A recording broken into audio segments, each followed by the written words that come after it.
தர்மம் நிச்சயமாக ஓடியிட்ட பிச்சையும் உவந்தளித்த தர்மமும் சாடியிட்ட குதிரை போல ஓடி வந்து நிற்கும். நான் சத்தியமா எழுதி தர்றேன். நீங்க செய்யற தர்மம் உங்க தலையை காப்பாற்றும். உங்க நோய் வராது.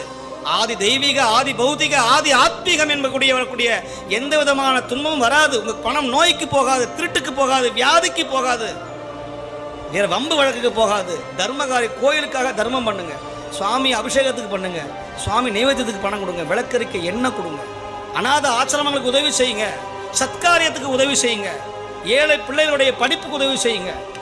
அப்படி செய்தால் உங்களுக்கு எந்த விதமான நோயும் வரவே வராது அப்படின்னு யார் சொல்றா? முருகனே சொல்லுகிறார். சொல்றார், பூமேல் மயல் போய் அறமை புணர்வீர், நாமேல் நடவீர் நடவீர் இனியே. நாக்குல முருகன் வேலை செய்வான். நல்லவர் நாவில் நடனம் புரியும், பொல்லாதவரை பொடி பொடி ஆக்கும்னர். யாரு? தேவராய பெருமாள்.